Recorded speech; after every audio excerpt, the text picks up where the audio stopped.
talk about some arboreal care. So when we're talking about arboreal species, we're actually talking about animals that remain up in the canopy, up in bushes, and they don't spend a lot of time on the ground. There are some species which are largely arboreal, but they're also occasionally terrestrial.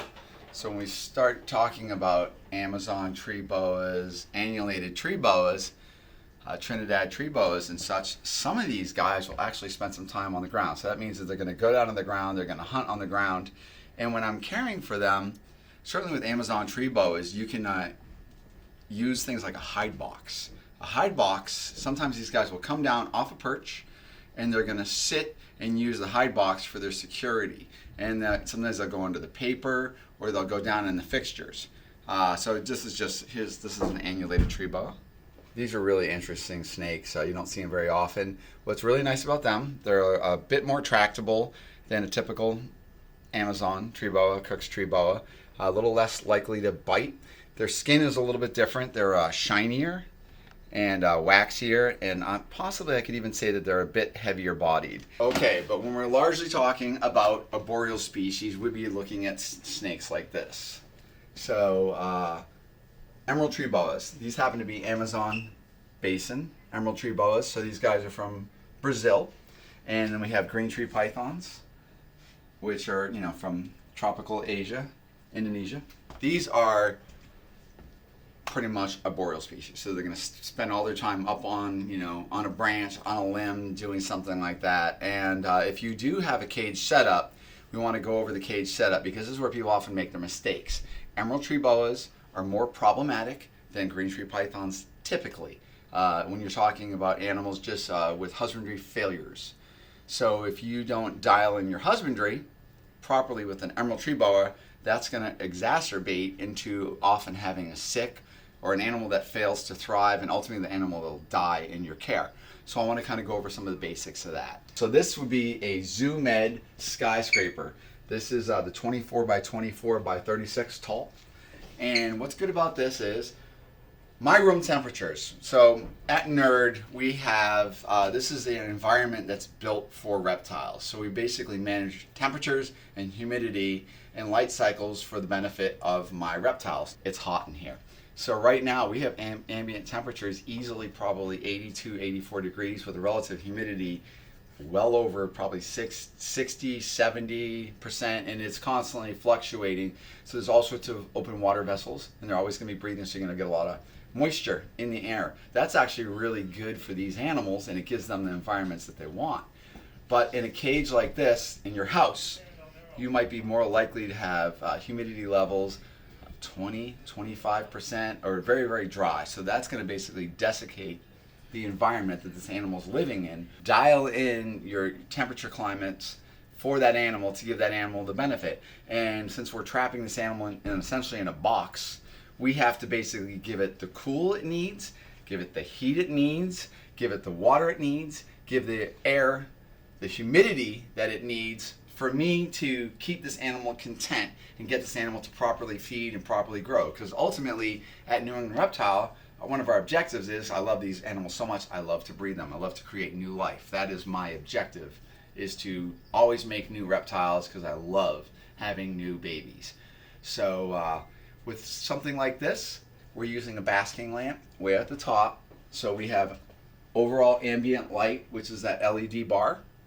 And that's going to be 12 to 14 hours of daylight typically when I'm just maintaining these animals. So they have a definitive light cycle, daytime, and they have the definitive light cycle at night where it's dark.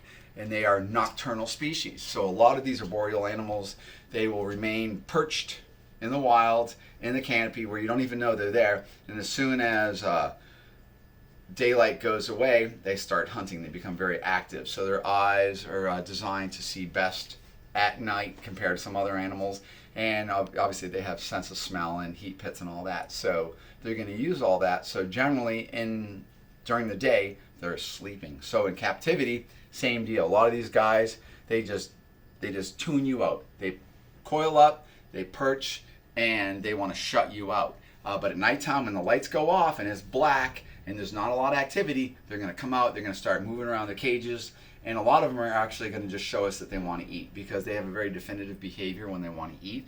A lot of times they're hanging their heads down. These guys especially, I did a feeding yesterday, and they'll start perching their heads down and telling me that they want to eat. Green tree pythons, if I go over to this animal and I just offer any kind of, I have to wake him up first. Wee! Wake up. Come here. He loves to eat. Well, all right, so that's an amazing thing because what should have happened? What he does, he'll come over here, yeah, and he'll respond to me, my baby. All right, so anyways, it's very unusual because he's just probably well fed, but he loves to eat. So this is a green tree python. So in a cage like this, I have a plant in here. You can see I use moss, and it's literally soaking wet.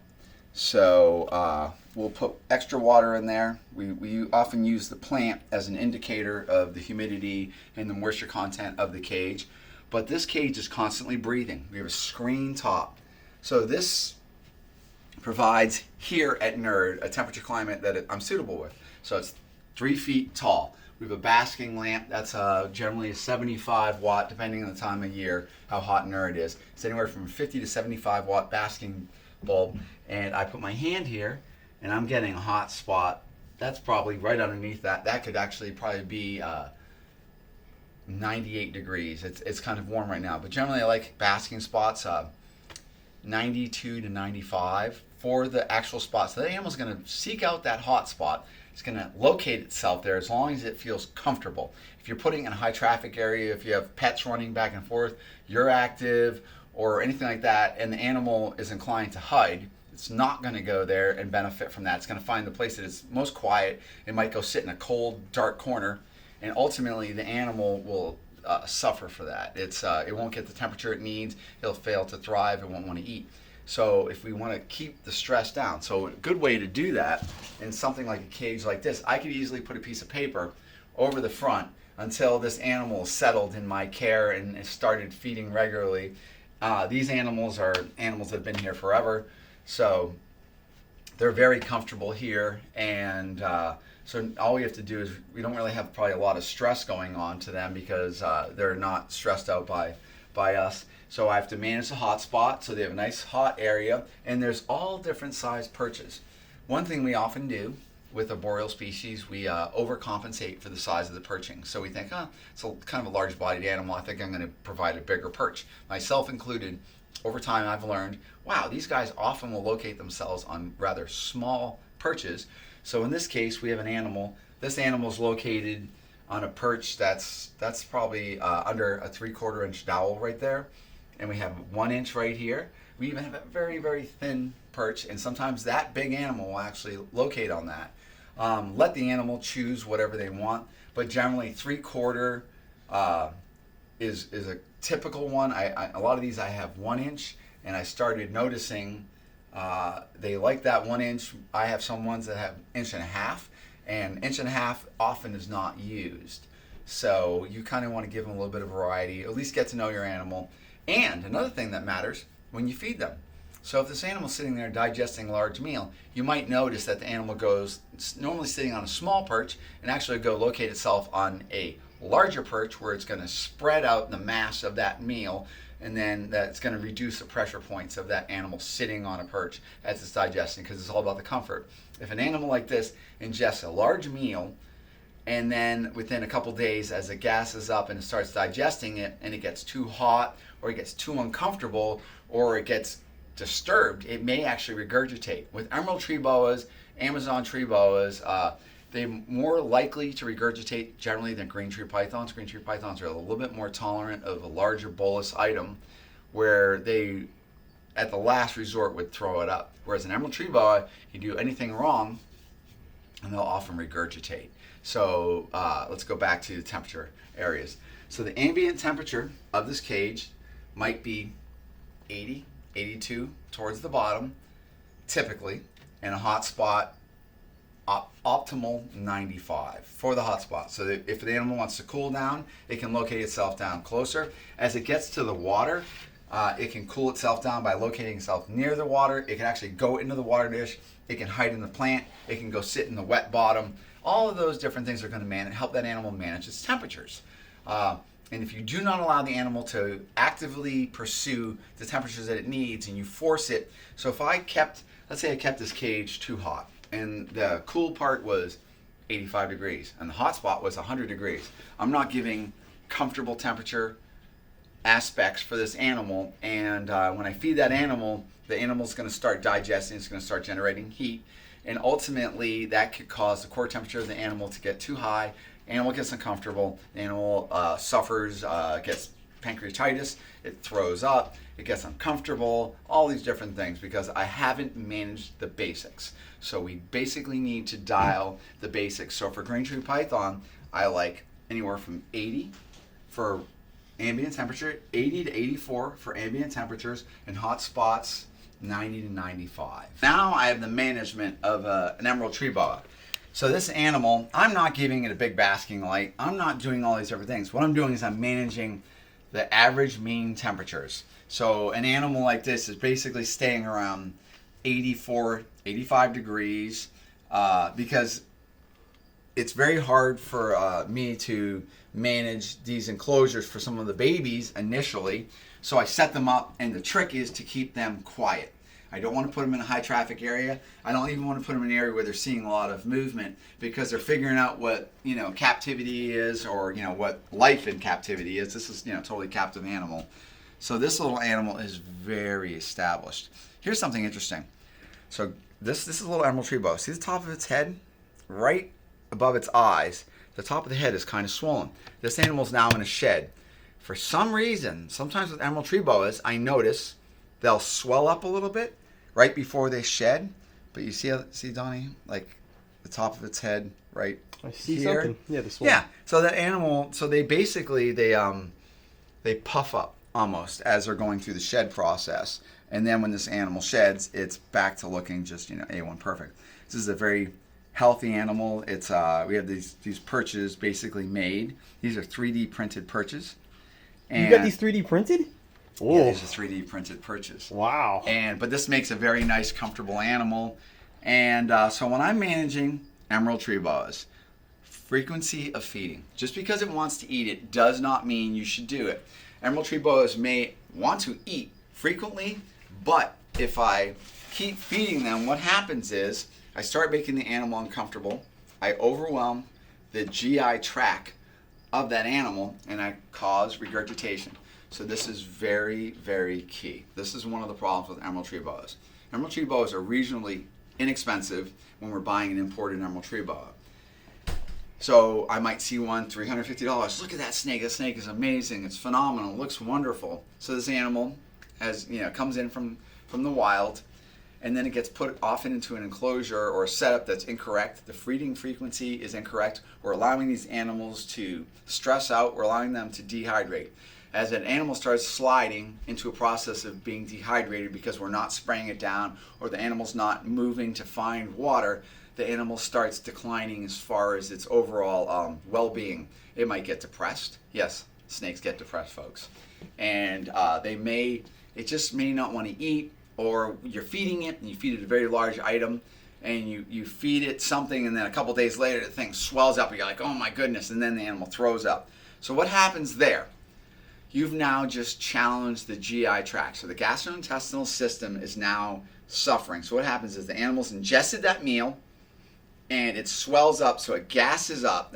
These guys go through this massive physiological change as they're digesting food. They're breaking down all this material, and likewise you get this gas. So the animal needs to drink. It needs to find the proper temperatures, because as its core body temperature increases, that animal might need to manage its temperature by going and cooling down, locating in the cooler end part of the cage, going into the water dish, whatever. You got to make sure you suffice the proper temperatures. If you do not do it, the animal gasses up, gets very uncomfortable, and will regurgitate. When it regurgitates, you have the stomach acid going all up the esophagus. It's burning as it's going, and it's causing these little micro tears, these little lesions, or these little points of irritation in the GI tract of that animal. And so once that animal is regurgitated, even though within days you could probably feed it again, it would actively feed because it's still hungry, that animal now has to contend with, as soon as it starts digesting its new meal, it's going to start creating the stomach acid, it's going to irritate the ulcerations, and once again, it's going to throw up. So then you get this regurgitation syndrome, so to speak. And that is often just because the keeper has made mistakes. We haven't managed the stress of the animal. We've oversized food, we've dehydrated them, and we've also kept it at the wrong temperatures. Believe it or not, emerald tree boas can often do well at an ambient temperature of 78 to 82 degrees. So that is the air temperature. Then you have a hot spot where it can get itself up to 95 degrees. So a green tree python might do well 80 to 84 as an ambient. Emeralds could be a little bit cooler. 78 to 82 is actually quite comfortable for an ambient temperature. And as long as you're providing a hot spot and you're also giving enough of a gradient in the cage being large enough to have a specific warm area and a specific cool area. So this snake right now, this is another emerald. So this is an Amazon basin emerald. And this one is in shed. So like we just saw the other one with the swollen, the puffy top of the head, this one is just about ready to shed. So she's gone clear. And just wonderful. Hi. So when you do, if you do decide you want to handle these guys, so she's doing this, hold on. So that's panic. Give her a second. So this, you can, so basically this is an animal we don't really handle. So what that animal just did was fear. So she kind of just was like, whoa, I'm not used to being handled. And generally a lot of the arboreal snakes, I look at them and I don't do much handling of them. So she's just reacting, but she is shedding. So that's why you get that wrinkly look. So in the next day or so, she's going to go and get rid of this old skin, and she's going to have this bright new skin. But she's just wonderful. And when they shed, there's a little, so old shed in there. But when you actually set these guys up right and you manage some of your arboreal species, the maintenance on these guys is very, very low. And we're just covering right now, just lightly, we're covering arboreal species. There's a whole bunch of semi-arboreal, and Amazon tree boas are almost, even in some cases, that semi-arboreal. But a lot of semi-arboreal would be a lot of things like mangrove snakes, all sorts of different exotic rat snakes, Gonosoma, Cephala, like red-tailed rat snakes, Janseni, any of the Tenura, Spilotes rat snakes. Those are semi-arboreal amethystine pythons. There's all sorts of pythons that are semi-arboreal, including reticulated pythons. And these animals are actively using perching areas, and they'll come down and use hide boxes. They'll hide wherever they want, because a happy snake is often a snake that can jam itself into a small space.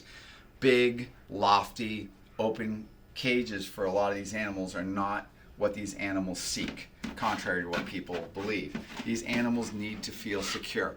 This is a basic setup when you're managing your room temperatures. So for something like an Amazon tree boa, it's kind of simple. I do like paper. To add humidity, you're gonna want sphagnum moss. In this case, my lid has a lot of ventilation, and even that isn't enough ventilation. But having a well-ventilated cage is excellent. But here, I did my perches. Oh, is that bamboo, Kevin? Yes, that's bamboo. Then I gave another little climbing area, and then I gave a hide box, because an animal like this animal will actually use a hide box, and will come down and sit on the ground. When you do see an emerald tree boa or a green tree python sitting on the ground, that's usually a good indicator something's wrong, and that maybe it's trying to get away from temperatures or it's trying to cool itself down. Whereas something like an annulated tree boa or Amazon tree boa and a lot of semi-arboreals, they'll actively come right down to the ground. They'll use hide boxes and a little bit less limited. But this is like a good basic setup. You also notice that my perch size is kind of small, and that animal will sit there and perch right there. But a nice simple setup like this, I always recommend keep your water clean, folks. Always. Like sometimes changing the water several times a week is a really good idea. Using some bleach and water is an excellent idea to help disinfect it. You don't want any slime inside that bowl. But managing clean water is a really good way to keep stress down in the animal's life and also reduce the amount of bacteria that it actually has to deal with. Did you say enough? You sure you I want to think, say another 10 minutes? I said way too. I'm like, yeah. You're 31 minutes, and I don't think I could cut out a lot of it. So maybe this is just for the hardcore arboreals. Guys, I love all the comments, and girls. And don't forget to like, subscribe, hit that notification bell, and also follow us, New England Reptile on Instagram, Even Morph God on Instagram, also New England Reptile on Facebook, and we appreciate your support. Kevin, you know what we're going to be doing soon? We're going to be doing a live stream soon. What's yeah, that? I'm setting it We're up. going to swim in a live stream. Yeah, exactly.